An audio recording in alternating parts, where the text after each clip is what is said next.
আসসালামু আলাইকুম রহমতুল্লাহ। কেমন আছেন সবাই? আশা করি ভালো আছেন।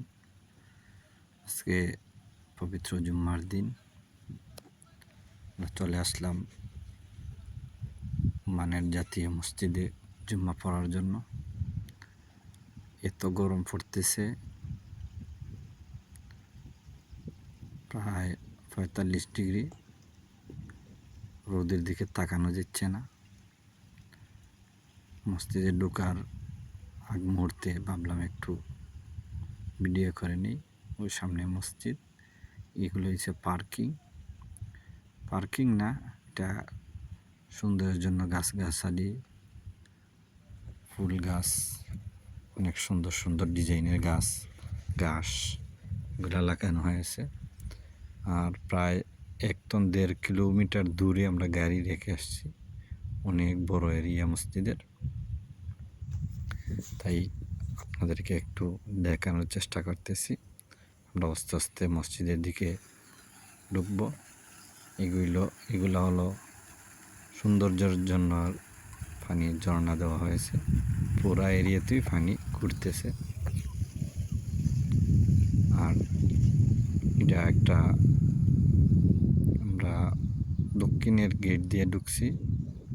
প্রায় ১.৫ কিলোমিটার দূরে গাড়ি রাখা, এর ভিতরে গাড়ি যাওয়া যায় না। এগুলো সব ডিজাইন করা হয়েছে, ফুল গাছ, এগুলা বিভিন্ন ধরনের সৌন্দর্যের জন্য গাছগুলা লাগানো হয়েছে। মসজিদের মধ্যে মহিলাদেরও মসজিদের ব্যবস্থা রয়েছে, মহিলারাও যাইতেছে। এদিকে বেশিরভাগ মহিলা গেট, এদিকে মহিলারা ঢুকে। আমরা অন্য গেটে দিয়ে জায়গা না পাওয়ার কারণে আমরা এই গেটে দিয়ে ঢুকছি। কিন্তু এই গেটটা হচ্ছে মহিলার জন্যই বেশি ব্যবহার হয়, কারণ আমরা অন্য গেটে দিয়ে জায়গা না পাওয়ার কারণে এই গেটের সামনে গাড়িটা রাখে চলে আসলাম। সামনের মসজিদটা হলো মহিলাদের, সব মহিলারা ওইদিকে, আমরা ওইদিকে ঢুকবো না। আমরা পুরুষদের যে গেটে দিয়ে যায় ওইদিকে আমরা ঘুরে যাব। দেখেন, আপনাদের দেখানোর চেষ্টা করতেছি। এগুলো সব ফুল গাছ। এত গরম পড়তেছে, ফুল গাছও জ্বলে যাইতেছে।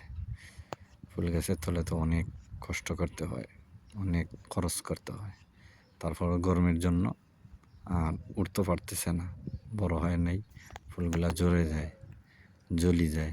এই আর কি। আমরা সামনের দিকে যাব, সামনের গেটে দিই, পুরুষ গেটে দিই। আমরা উঠছি মহিলা গেটে দিই, ঠিক আছে।